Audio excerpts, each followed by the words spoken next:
बिस्मिल्लाहिर्रहमानिर्रहीम। खातिन हज़रात, मैं हूँ अख्तर अब्बास और आप सबको बहुत सारा सलाम पहुँचे।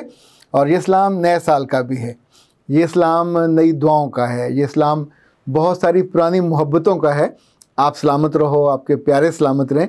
याद रखिएगा, दुआ देते हुए कोई बिल नहीं आता। अपने प्यारों को और कम प्यारों को भी दिल से दुआ देनी चाहिए। जब भी हम दूसरे को दुआ देते हैं तो आपकी पूरी फिज़ीक, पूरी बॉडी, बल्कि पूरी रूह तक आसूदा होती है। दूसरों को देते हुए हमेशा अच्छा लगता है। जो लोग देने के आदी हैं, जो जिस लज्जत से वो हमकिनार होते हैं, ना देने वाले कभी भी उस लज्जत का अंदाज़ा भी नहीं कर सकते। आज शाम में मैं बाज़ार गया, कुछ चीज़ें लेनी थी, कुछ फल लेने थे, तो मैंने एक बहुत ही खूबसूरत गाड़ी देखी, ब्लू कलर की थी, मेरा ख्याल नई वो लेके आया था। और जिस लम्हे वो मेरे पास से गुज़री तो मैं ख़ुद उस लम्हे हैरान हुआ कि मेरे पूरे जिस्म में इतनी खुशी और आसूदगी थी। मैंने अपने रब से कहा, सर ये जिस मोहब्बत से लेके आया है इसके वक्तों में कीजिएगा, इसकी औलाद के वक्त में कीजिएगा। इतना अच्छा कलर उसने चुना, तो जिस मोहब्बत से, जिस तरह उसने सोचा होगा उसके बारे में, डिज़ाइन किया होगा, ढूंढा होगा, फिर पैसे जमा किए होंगे, तो ये उस खुशी को महसूस भी करे और शुक्रगुजारी के साथ उसको एंजॉय भी करे। खातिन हज़रात, इन दिनों सर्दी खूब है, बल्कि पंजाबी में कहते हैं टका के है। कल ये हुआ कि हमारी एक क्लाइंट, जो हमारे मेहमान आते हैं, क्योंकि सबने पहले टाइम लिया होता है, तो वो आधा घंटा लेट हो गई। उनके लेट होने से पूरी जो अगली तरतीब थी वो भी लेट होती गई। हुआ ये कि हमारे वेटिंग एरिया में एक वक्त में 3-4 लोग मुसलसल, हर फैमिली वाले भी होते हैं, तो आधा आधा घंटा उनको डिले होता गया। पर हुआ ये कि थोड़ी थोड़ी देर बाद घर से बहुत ही गर्मा गर्म सूप आता रहा और उनको सर्व किया जाता रहा। उस लम्हे चूँकि मुझे मेरे पास से गुज़र रहा था, नज़र तो आ रहा था, तो मैंने दिल में अपने रब का शुक्र अदा भी किया और अपनी अहलिया का गायबाना शुक्रिया अदा किया कि उनकी वजह से हमको ये सहूलत हुई। इनफैक्ट सर्दियों में सूप ज़रूर पीना चाहिए। एक तो बाज़ारी सूप है जो आप होटल्स में जाके पीते हैं, एक वो सूप है जो घर पीना चाहिए। इसके बारे में अंग्रेज़ी में एक लफ्ज़ बोला जाता है, रीजुविनेट। ये मैंने गूगल से भी अब इसका तलफ़्फ़ुज़ पूछा तो उसने बड़े धीरे से कहा, रीजुविनेट। ये एक ऐसा सूप है जो घर पे तैयार होता है और आपको अंदर से सेहतमंद करता है। ये ना सिर्फ आपके जिस्म के मिनरल्स की ज़रूरतें पूरी करता है, बल्कि साथ ही आपके विटामिन की ज़रूरतें भी पूरी करता है।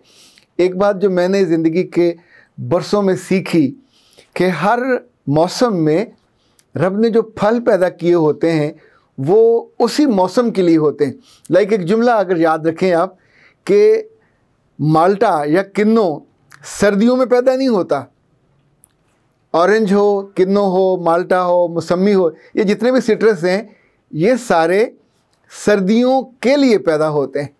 जब हमारी और आपकी ज़िंदगी में डिहाइड्रेशन का इम्कान ज़्यादा होता है, प्यास ज़्यादा लगती है गर्मियों में, तो मेरे रब ने तरबूज पैदा किया, खरबूजा पैदा किया।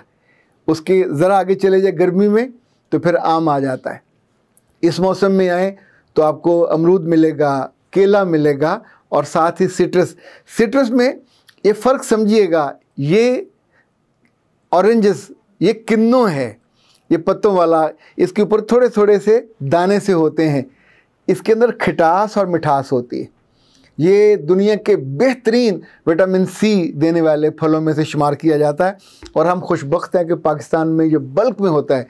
यानी इन दिनों जब मौसम इसका बामे अरूज पे है तो ये 40 रुपये किलो से लेके 100-150 तक, जितनी अच्छी क्वालिटी है, जो बाहर जाने वाले हैं वो तो पॉलिश होके जाते हैं।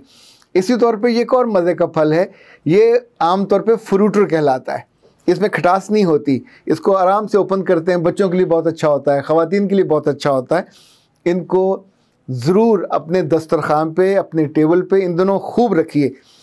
ये गावा है, ये भी इसी मौसम का फल है। ये लंबा एक और डिज़ाइन का है और ये दूसरी किस्म है, दोनों का जायके में फ़र्क है।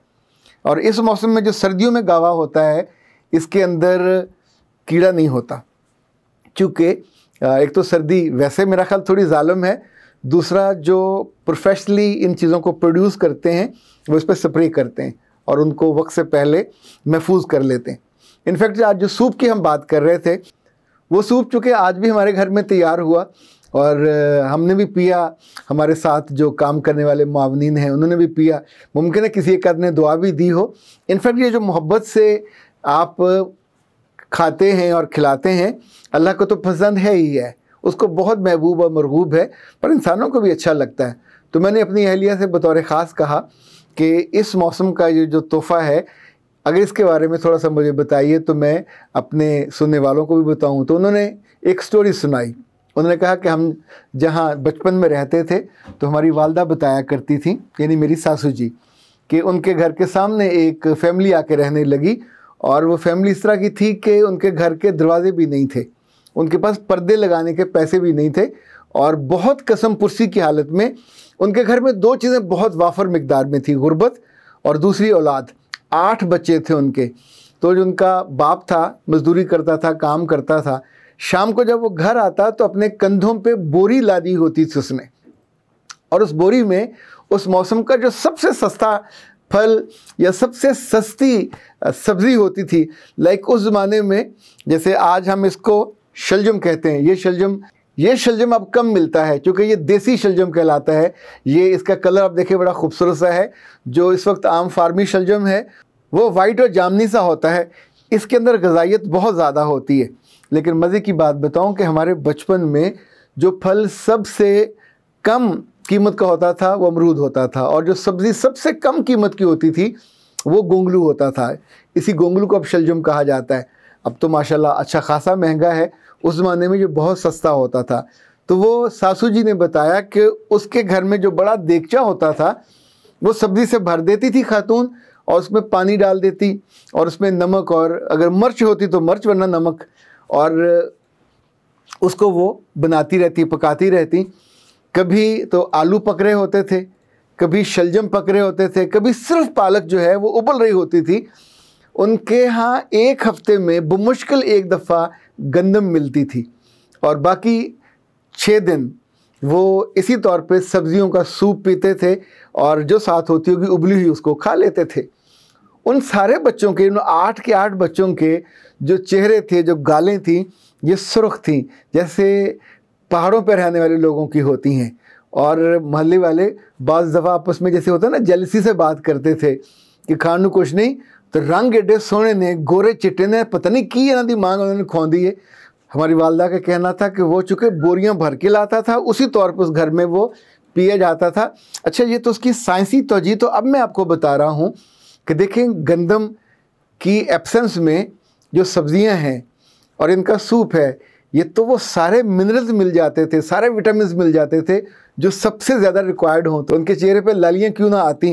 वैसे आप में से 2 तरह के लोग हैं, एक तो वो होते हैं जिन्होंने बात सुन के मानना होता है, तो वो यकीनन जाके अपने घर में सूप बनाने की कोशिश करेंगे, और कुछ वो होते हैं कि जिन्होंने फ़ौरन इनकार करना होता है कि ले उनके चेहरे लाल कैसे हो सकते हैं, अगर वो काले होते तो फिर लाल कैसे हो जाते। अब उसका मुझे नहीं पता, जिसका चेहरा थोड़ा सफ़ेद होगा तो लाल तो होगा ही होगा, उसके लिए काला होना या पीला होना शर्त नहीं है।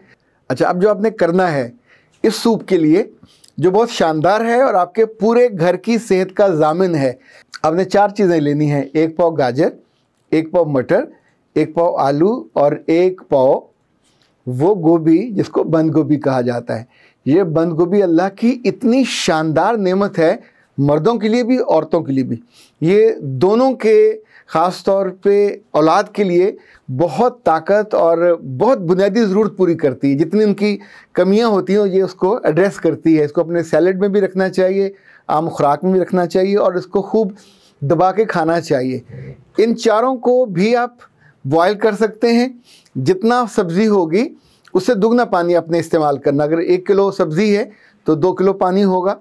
और अगर आपने इसको मज़ीद बेहतर करना है तो यूँ समझिए कि 100 बीमारियों का हल एक चीज़ में है जो अल्लाह ताला ने रखा है, और वह है दारचीनी। तो इसमें दारचीनी सब्ज़ी में नहीं डालनी, ये उससे पहले आप यखनी बनाएंगे, और यखनी में गोश्त अगर आप देसी मुर्गी का डालें तो बहुत अच्छा है, 3-4 बोटियाँ काफ़ी रहेंगी। दूसरी मुर्गी का भी डाल सकते हैं, और उसके अंदर दारचीनी डालेंगे। अब इसकी तफसील आमतौर पर औरतों को पता होता है कितनी दारचीनी डालनी है। दूसरा, आप इसके अंदर लौंग डालेंगे, और लौंग है 50 बीमारियों का इलाज। तीसरा, इसके अंदर आप हल्दी डालेंगे और हल्दी भी 100 बीमारियों का इलाज है।